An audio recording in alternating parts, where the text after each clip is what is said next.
പിതാവിന്റെയും പുത്രന്റെയും പരിശുദ്ധാത്മാവിന്റെയും നാമത്തിൽ ആമേൻ. ഇന്ന് ജൂലൈ 14 തിങ്കളാഴ്ച.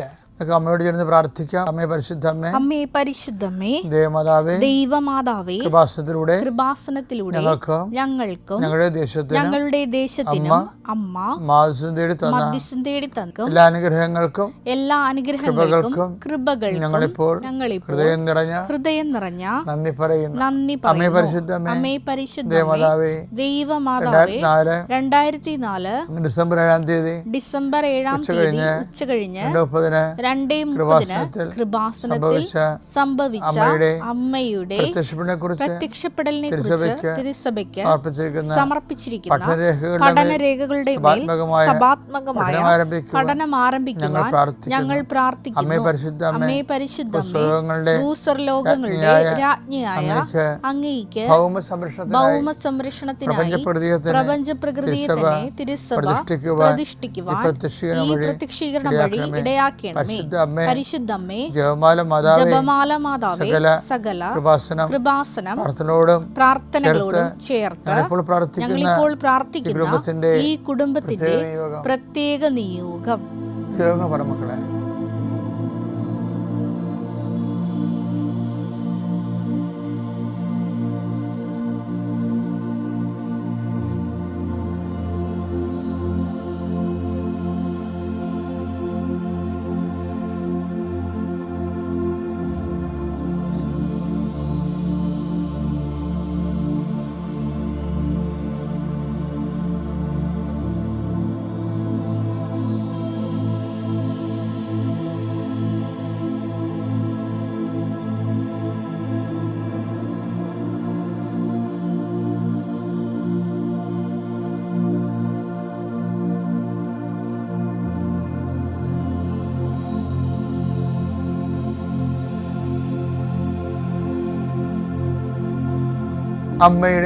അമ്മയുടെ പ്രത്യക്ഷീകരണത്തിന്റെ അനുഗ്രഹവേളയിൽ ഞങ്ങൾക്ക് സാധിച്ചു തരുവാൻ കനിയണമേ.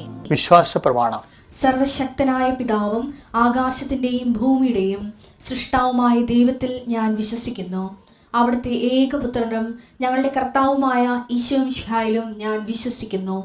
ഈ പുത്രൻ പരിശുദ്ധാത്മാവിനാൽ ഗർഭസ്ഥനായി കന്യകാമറിയത്തിൽ നിന്ന് പിറന്ന് പൊന്തിയോസ് പീലാത്തോസിന്റെ കാലത്ത് പീഡകൾ സഹിച്ച് കുരിശിൽ തറയ്ക്കപ്പെട്ട് മരിച്ച് അടക്കപ്പെട്ട് പാതാളങ്ങളിൽ ഇറങ്ങി മരിച്ചവരുടെ ഇടയിൽ നിന്ന് 3-ാം നാൾ ഉയർത്ത് സ്വർഗത്തിലേക്ക് എഴുന്നള്ളി സർവശക്തിയുള്ള പിതാവായ ദൈവത്തിന്റെ വലതുഭാഗത്തിരിക്കുന്നു. അവിടെ നിന്ന് ജീവിക്കുന്നവരെയും മരിച്ചവരെയും വിധിക്കുവാൻ വരുമെന്നും ഞാൻ വിശ്വസിക്കുന്നു. പരിശുദ്ധാത്മാവിലും ഞാൻ വിശ്വസിക്കുന്നു. വിശുദ്ധ കത്തോലിക്കാ സഭയിലും പുണ്യവാന്മാരുടെ ഐക്യത്തിലും പാപങ്ങളുടെ മോചനത്തിലും ശരീരത്തിന്റെ ഉയർപ്പിലും നിത്യമായ ജീവിതത്തിലും ഞാൻ വിശ്വസിക്കുന്നു. ആമേൻ. സ്വർഗ്ഗസ്ഥനായ ഞങ്ങളുടെ പിതാവേ, അങ്ങയുടെ നാമം പൂജിതമാകണമേ. അങ്ങയുടെ രാജ്യം വരണമേ. അങ്ങയുടെ തിരുമനസ് സ്വർഗത്തിലെ പോലെ ഭൂമിയിലും ആകണമേ. അന്നു വേണ്ടുന്ന ആഹാരം ഇന്ന് ഞങ്ങൾക്ക് തരണമേ. ഞങ്ങളോട് തെറ്റ് ചെയ്യുന്നവരോട് ഞങ്ങൾ ക്ഷമിക്കുന്നത് പോലെ ഞങ്ങളുടെ തെറ്റുകൾ ഞങ്ങളോടും ക്ഷമിക്കണമേ. ഞങ്ങളെ പ്രലോഭനത്തിൽ ഉൾപ്പെടുത്തരുതേ, തിന്മയിൽ ഞങ്ങൾ രക്ഷിക്കണമേ. ആമേൻ. നന്മ നിറഞ്ഞ മറിയമേ, സ്വസ്തി. കർത്താവ് അങ്ങയുടെ കൂടെ സ്ത്രീകളിൽ അങ്ങ് അനുഗ്രഹിക്കപ്പെട്ടവളാകുന്നു. അങ്ങയുടെ ഉദരത്തിൻ ഫലമായി ഈശോ അനുഗ്രഹിക്കപ്പെട്ടവനാകുന്നു. പരിശുദ്ധ മറിയമേ, തമ്പുരാന്റെ അമ്മേ, പാപികളായ ഞങ്ങൾക്ക് വേണ്ടി ഇപ്പോഴും ഞങ്ങളുടെ മരണസമയത്തും തമ്പുരാനോട് അപേക്ഷിക്കണമേ. ആമേൻ. എൻ്റെ കർത്താവിൻ്റെ ഉന്നതമായ നാമത്തിൽ ഈ പ്രഭാതം നൽകി നന്ദി പറയുന്നു. ഓരോ 2 സെക്കൻഡ് ഓരോ മനുഷ്യർ മരിക്കുന്ന ഈ രാത്രിയുടെ യാമങ്ങളിൽ കോടികൾ മരിച്ചു മാറിയുമ്പോഴും നീ ജീവിച്ചിരിക്കുന്നു എന്നുള്ള സത്യം, ദൈവത്തിന് വേണ്ടി ജീവിക്കാൻ വേണ്ടിയുള്ള ദൈവവിളിയാണ് ഓരോ ദിവസവും. ദൈവവേദനെ, നിൻ്റെ കണ്ണുകളെ, നിൻ്റെ കാതുകളെ, നീ കാണുന്ന കാഴ്ചകളെ, ഇന്ന് കാണുന്ന കാഴ്ചകളെ, ഇന്ന് കേൾക്കുന്ന ശബ്ദങ്ങളെ, നീ സംസാരിക്കുന്ന സംസാരങ്ങളെ, കർത്താവ് ആകാത്ത കാഴ്ചയെന്നും വേണ്ടാത്ത കേൾവിയെന്നും കർത്താവ് നിന്നെ സംരക്ഷിക്കട്ടെ. എൻ്റെ കർത്താവിൻ്റെ ഉന്നതമായ നാമത്തിലെ സഭയുടെ അധികാരത്തിൽ കുരിശിൻ്റെ അടയാളത്തിൽ നിൻ്റെ കാൽച്ചുവടുകളെ കർത്താവ് അനുധാവനം ചെയ്യുകയും നിന്നെ സംരക്ഷിക്കുകയും ചെയ്യട്ടെ. ദൈവവേദനെ, നീ നടക്കേണ്ട വഴി നിൻ്റെ മുഖത്ത് നോക്കി ഞാൻ നിന്നെ ഉപദേശിക്കുന്ന അരുളി ചെയ്ത കർത്താവിൻ്റെ വചനത്തിൻ്റെ ശക്തിയാലും വാഗ്ദാനത്താലും നീ നടക്കേണ്ട വഴി കർത്താവ് നിശ്ചയിക്കുകയും നീ എത്തേണ്ടിടത്ത് നിന്നെ എത്തിക്കുകയും ചെയ്യട്ടെ എന്ന് പ്രാർത്ഥിക്കും. കടലിൽ സഞ്ചരിക്കുന്നവരുണ്ട്, ആകാശങ്ങളിൽ സഞ്ചരിക്കുന്നവരുണ്ട്, റോഡിൽ സഞ്ചരിക്കുന്നവരുണ്ട്. നീ സഞ്ചരിച്ച് നീ സുരക്ഷിതമായ ലക്ഷ്യങ്ങൾ എത്തിച്ചേരുന്നതിന് വേണ്ടി നിൻ്റെ കെറൂബുകളെ കൊണ്ട് കർത്താവ് നിന്നെ സംരക്ഷിക്കട്ടെ. പിതാവിൻ്റെയും പുത്രൻ്റെയും പരിശുദ്ധാത്മാവിൻ്റെയും നാമത്തിൽ ആമേൻ. എൻ്റെ പ്രിയപ്പെട്ടവരെ, ദൈവം ലോകത്തെ സൃഷ്ടിച്ചപ്പോഴേ ഓരോരുത്തരെയും പേര് ചൊല്ലി വിളിച്ചെന്നാണ് പറയണത്. ഇരുട്ടിനെ ഇരുട്ടെന്നും രാത്രി രാത്രിയെന്നും മൃഗത്തെ മൃഗമെന്നും ഇങ്ങനെ ഓരോന്നിൻ്റെ പേര് ചൊല്ലി വിളി. നാമം ദൈവം ഉണ്ടാക്കിയതാണ്. ആ നാമത്തിലാണ് നമ്മൾ അറിയപ്പെടുന്നത്. അതുകൊണ്ട് നാമത്തെ കീഴടക്കാൻ നാമത്തിനെ പറ്റത്തുള്ളൂ. Body grows by eating bodies. ശരീരം വളരണത് മറ്റ് ശരീരങ്ങളെ കഴിച്ചുകൊണ്ടാണ്. നമ്മൾ വളരണത് പച്ചക്കറിയും ചെടികളിലേക്ക് ശരീരം കഴിച്ചുകൊണ്ടല്ലേ. അതുപോലെ നാമത്തെ കീഴടക്കാൻ നാമത്തിനെ പറ്റത്തുള്ളൂ. അതാണ് ക്രിസ്തുവിൻ്റെ നാമം. ഫിലിപ്പി 2:9 എല്ലാ നാമങ്ങൾക്കും ഉപരിയായ നാമം നൽകുകയും ചെയ്തു. ഉപരിയായ നാമം നൽകുകയും ചെയ്തു എന്ന് പറയുമ്പോൾ എന്താണത്? ഇപ്പം ക്രിസ്തുവിനെ സംബന്ധിച്ചിടത്തോളം പ്രശ്നം, ക്യാൻസർ, ജപ്തി, അപകടം, തകർച്ച, തോൽവി ഇതെല്ലാം ഒരു നാമമല്ലേ. ഈ നാമങ്ങളെക്കാളെല്ലാം ഉന്നതമായ നാമത്തിൻ്റെ പേരെന്താണ്?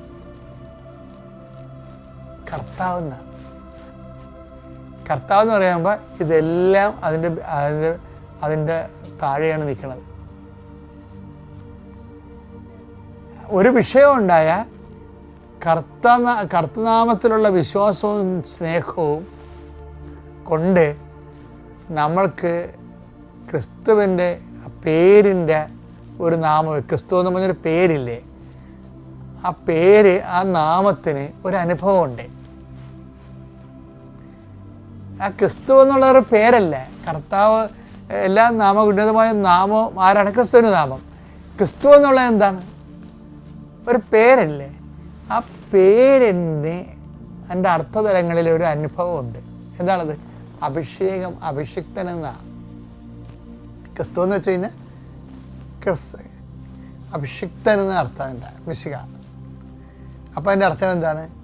ക്രിസ്തു എല്ലാ നാമങ്ങളെ ഉന്നതമായ നാമം വിശ്വാസം കൊണ്ട് അഭിഷേകമായി നമ്മൾ അനുഭവിച്ചാൽ നമുക്ക് അതിജീവനം സാധ്യമാണെന്നുള്ളതാണ്. അങ്ങനെ അഭിഷേകത്തിൽ അതിജീവനം സാധ്യമാകുന്ന വേറെ ഒരു നാമം ഇല്ല, മറ്റൊരു നാമം നൽകപ്പെട്ടിട്ടില്ല.